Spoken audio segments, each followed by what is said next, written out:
امام ابو حنیفہ یعنی فقہ حنفی کے اندر یہ ہے کہ غیر مسلم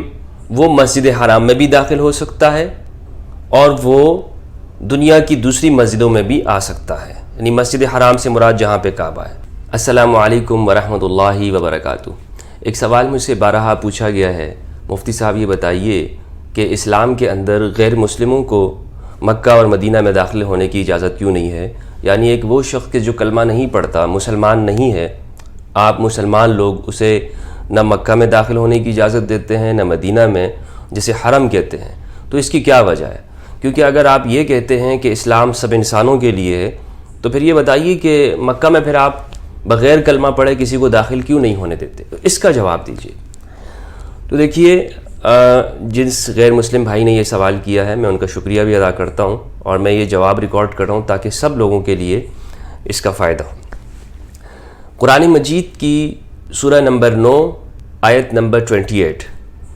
چیپٹر نمبر 9 ورس نمبر 28 کے اندر یہ آیت بالکل موجود ہے۔ اعوذ باللہ من الشیطان الرجیم، بسم اللہ الرحمن الرحیم۔ یا ایھا الذین آمنوا انما المشرکون نجس فلا یقربوا المسجد الحرام بعد عامہم ھذا۔ اے ایمان والو، مشرک نجس ہیں،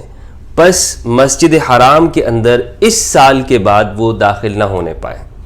یہ آیت قرآن کے اندر موجود ہے کہ مشرک وہ نجس ہیں، یعنی ناپاک ہیں، اور یہ اس سال کے اندر اب یعنی جس وقت یہ آیت نازل ہو رہی ہے اس کے بعد اب کوئی مشرک بھی مسجد حرام میں داخل نہیں ہوگا۔ یہاں پر سمجھنے کی پہلی بات تو یہ ہے کہ اس میں جو مشرکین ہیں وہ کون لوگ ہیں۔ چونکہ اگر ہم اس بات کو سمجھیں گے تو آگے جو مسئلہ ہے وہ خود بخود سمجھ میں آئے گا۔ مشرک رسول اللہ صلی اللہ علیہ وآلہ وسلم کے زمانے میں وہ قریش کے وہ لوگ تھے کہ جو شرک کرتے تھے اللہ کے ساتھ دوسرے معبودوں کو، اور مسلمانوں کو انہوں نے مکہ سے نکالا اور لوگوں کو کلمہ پڑھنے کی وجہ سے قتل کرتے تھے، اور اسی وجہ سے انہوں نے آپ صلی اللہ علیہ وآلہ وسلم کو ستایا اور 3 سال تک سوشل بائیکاٹ بھی کیا اور پھر جنگیں بھی ہوئیں، اور مسجد حرام کا اپنے آپ کو سمجھتے تھے کہ یہ ہماری ہے۔ ان لوگوں کو مشرک کہا گیا۔ دوسری جو بات سمجھنے کی ہے وہ یہ ہے، یہاں پر جو نجس ناپاک کہا گیا ہے تو یہ کس اعتبار سے ہے؟ ہمارے ہاں جو اسلامک اسکول آف تھاٹس ہیں ان میں جو سب سے جو قدیم اور سب سے بڑا جو ہے پوری دنیا کے اندر مسلمان جسے اکثر طور پر مانتے ہیں وہ فقہ حنفی ہے۔ تو امام ابو حنیفہ کی جو فقہ ہے اس کے اندر یہاں پر ناپاک ہونے سے جو مراد ہے وہ ان کی اعتقادی ناپاک، یعنی ان کی جو سوچ اور فکر ہے وہ ٹھیک نہیں ہے۔ یہ مراد نہیں ہے کہ ان کا جسم غلط ہے، یعنی جسم ناپاک ہے، یہ مراد نہیں ہے۔ ایک اور بات یہاں پر یہ سمجھنے کی ہے کہ اس پوری آیت کا مطلب کیا ہے۔ تو اس پوری آیت کا مطلب یہ ہے، اس میں اندر بھی اختلاف ہے اس پوری آیت کے کہ کیا ہر مشرک کے لیے یا اس وقت کے جو مشرک تھے وہ مراد ہیں، یا مشرکوں کے علاوہ جتنے بھی اور لوگ ہیں، کرسچن ہیں یا جوز ہیں یا ہندوز ہیں یا کوئی بھی یعنی غیر مسلم، وہ سارے کے سارے اس مشرک کے اندر آتے ہیں یا نہیں آتے ہیں۔ اب اس آیت کے اندر جو یہ منع کیا گیا ہے مشرکوں کو کہ مسجد حرام میں داخل نہ ہونے دیں، تو اس سے مراد کیا ہے؟ اس میں اب ہمارے علماء کا اختلاف ہے جو ہمارے فقہاء ہیں۔ 4 اسکول آف تھاٹ جو اہل سنت کے ہیں ان کا میں مسلک آپ کو بتاتا چلوں۔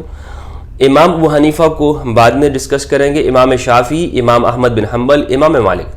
ان تینوں کا موقف الگ ہے اور امام ابو حنیفہ کا الگ ہے۔ امام شافعی کا پہلے ہم سمجھتے ہیں، وہ فرماتے ہیں کہ یہاں پہ کہا گیا کہ مسجد حرام کے اندر داخل نہیں ہو سکتے مشرک، تو لہٰذا کوئی بھی غیر مسلم یعنی ان کے نزدیک مشرک اب سب کو ہے، چاہے وہ کرسچن ہو، جوز ہو، سب وہ اس میں شامل ہو گئے، غیر مسلم ہندو سب شامل ہو گئے، وہ مسجد حرام کے اندر داخل نہیں ہو سکتے، کسی بھی صورت میں وہ اس میں انٹری نہیں کر سکتے، اور مسجد حرام کے ہی اندر جو ہے وہ کعبۃ اللہ یعنی کعبہ موجود ہے تو وہاں بھی نہیں جا سکتے۔ اس کے علاوہ جو دنیا کی جو دوسری مساجد ہیں، چاہے کوئی سی بھی مسجد ہو، وہاں پر جا سکتے ہیں، لیکن وہاں کی حکومت کی اجازت کے ساتھ۔ یہ کن کا موقف ہے؟ امام شافعی کا۔ دوسری جو فقہ ہے، فقہ مالکیہ، اس کے اندر یہ ہے کہ جو حرم ہے وہاں پر اجازت کے ساتھ داخل ہو سکتے ہیں، لیکن صرف مسجد کے اندر جہاں پر کعبہ موجود ہے وہاں پر داخل نہیں ہو سکتے ہیں۔ حنابلہ یعنی امام احمد بن حنبل کا موقف وہی ہے جو کہ شوافی کا ہے کہ کسی بھی صورت میں کوئی بھی غیر مسلم وہ مسجد حرام کے اندر داخل نہیں ہو سکتا، اور یہی آج کل یہ جو موقف ہے آج کل سلفیہ حضرات کا ہے، جنہیں اہل حدیث بھی کہتے ہیں، کہ دنیا میں کوئی بھی وہ شخص کہ جس نے کلمہ نہیں پڑھا ہوا اور وہ مسلمان نہیں ہے، خود کو مسلم نہیں کہتا، وہ مسجد حرام کے اندر یا کعبہ کے اندر اور پورے حرم میں مکہ اور مدینہ میں داخل نہیں ہو سکتا ہے۔ جبکہ امام ابو حنیفہ یعنی فقہ حنفی کے اندر یہ ہے کہ غیر مسلم وہ مسجد حرام میں بھی داخل ہو سکتا ہے اور وہ دنیا کی دوسری مسجدوں میں بھی آ سکتا ہے، یعنی مسجد حرام سے مراد جہاں پہ کعبہ ہے،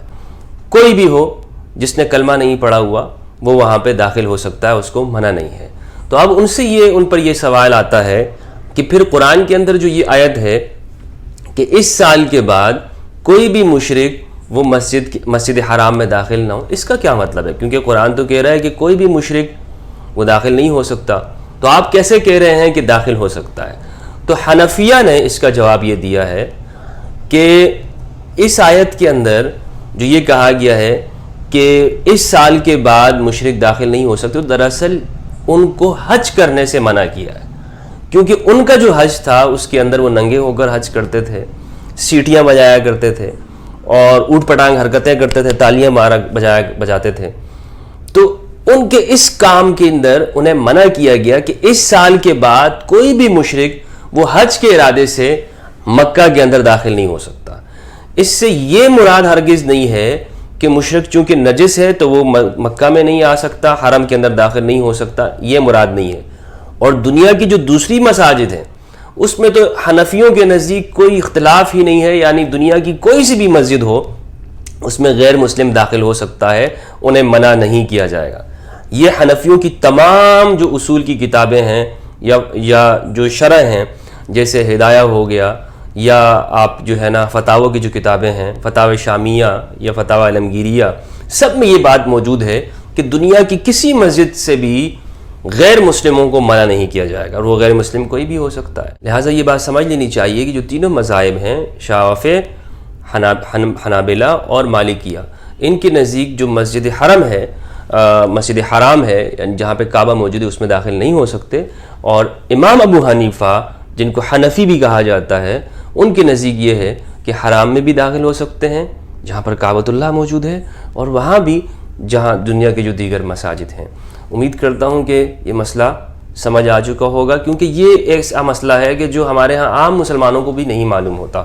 یعنی اس بارے میں انہیں تفصیل نہیں معلوم ہوتی، اور وہ یہی سمجھتے ہیں کہ قرآن کی جو یہ آیت ہے انما المشرکون نجس، کہ مشرک ناپاک ہیں، تو اب نہ ان کے ساتھ کھا پی سکتے ہیں، نہ میل ملاپ کر سکتے ہیں، نہ آپ ان کی خوشیوں میں جا سکتے ہیں، نہ انہیں آپ دیگر معاملات میں شریک کریں، نہ ان کے ساتھ کوئی ہمدردی کریں، اور نہ انہیں آپ اپنی مسجد میں داخل ہونے دیں۔ دیکھیں، اگر آپ احادیث دیکھیں گے تو آپ صلی اللہ علیہ وآلہ وسلم کے جو معاملات تھے غیر مسلموں کے ساتھ، تو آپ نے انہیں مسجد میں ٹھہرایا۔ وفد نجران ہو گیا، یعنی جو ڈیلیگیٹ آیا تھا نجران سے، نجران اس وقت میں جو ہے یمن کا حصہ تھا، وہاں کے کرسچنز آئے تھے، اور آپ صلی اللہ علیہ وآلہ وسلم نے انہیں مسجد نبوی کے اندر ٹھہرایا تھا، اور انہیں اجازت دی تھی کہ وہ اپنے مذہب کے مطابق وہاں پر عبادت کریں۔ اب نصارہ یعنی کرسچنز کو قرآن مجید میں کچھ ان میں ایسے بھی ہیں انہیں مشرک بھی کہا گیا ہے، تو مشرکوں کو خود آپ صلی اللہ علیہ وسلم نے اجازت دی کہ وہ مسجد نبوی کے اندر ٹھہریں اور وہاں پہ عبادت بھی کریں۔ پھر ثقیف سے جو وفد آیا وہ بھی غیر مسلم تھا، انہیں بھی آپ نے مسجد میں ٹھہرایا، اور ایسے کئی قیدی تھے کہ جو مسلمان نہیں تھے، انہیں مسجد نبی کے اندر ستون کے ساتھ باندھا گیا، یعنی ان کے لیے باقاعدہ جیل بنا دی گئی۔ جیل تو نہیں کہنا چاہیے، کیونکہ جیل تو وہ ہوتی ہے کہ جہاں پر کوئی بھی شخص وہ اپنی یعنی جیل ایسا ہوتا ہے کہ جو بالکل بند باؤنڈری ہوتی ہے، مسجد یعنی اس کے لیے ایک قید کی جگہ بنا دی گئی، تو غیر مسلم کو مسجد میں ٹھہرایا گیا۔ تو معلوم یہ ہوتا ہے کہ سیرت سے، قرآن مجید کی اس آیت سے، اور فقہائے کرام خصوصاً حنفیوں کی جو تشریح سے، کہ غیر مسلموں کو مسجد میں داخل کیا جا سکتا ہے۔ لہٰذا آج کے اس زمانے کے اندر ہم اس بات سے انہیں منع نہ کریں کہ وہ ہماری مسجدوں میں داخل ہوں، ہمیں اپنی مسجدوں کے دروازے ان کے لیے کھول دیں. مسجد کے اندر آئیں گے تو وہ ہمیں دیکھیں گے، قریب ہوں گے اور ہماری باتوں سے واقف ہوں گے. اور یہ جو خوف ان کے اندر بیٹھ گیا ہے کہ خدا جانے مسجد کے اندر مسلمان کیا کرتے ہیں، کیا پلاننگ ہوتی ہے، یہ کیا تقریر کرتے ہیں، کہیں ہمیں مارنے کی بات کر رہے ہوتے ہیں، تو ایک خوف بیٹھ گیا ہے. تو اس دور میں ہم انہیں اپنی مسجدوں کے اندر داخل کریں اور بتائیں، انہیں دکھائیں کہ مسجدیں کیا ہیں، یہ اللہ کا گھر ہے اور اس میں کیا عبادت ہوتی ہے. اس میں سب انسان برابر کھڑے ہو جاتے ہیں، چاہے امیر اور غریب ہو، کسی کو دوسرے پر فوقیت یا اونچ نیچ نہیں ہوتی ہے. تو آج ہمیں اپنی مساجد کو، اس میں غیر مسلموں کو بھی ہم شامل کریں، جس طرح آپ صلی اللہ علیہ وآلہ وسلم نے قیدی کو مسجد کے ستون کے ساتھ وہاں پر باندھنے کا حکم دیا اور 3 دن تک وہ وہاں پہ رہا. اس کے بعد وہ مسلمان ہو گیا، کیونکہ اس نے قریب سے دیکھ لیا تھا کہ یہ مسلمان یہاں کرتے کیا ہیں. لہٰذا اس پہ میں سمجھتا ہوں کہ بہت سارے دوستوں کو یہ مسئلہ سمجھ آ گیا ہوگا کہ غیر مسلم کا مسجد حرام مکہ کے اندر اور دوسری مساجد میں داخل ہونے کے حوالے سے فقہا کا کیا موقف ہے، شریعت کیا کہتی ہے. السلام علیکم ورحمۃ اللہ وبرکاتہ.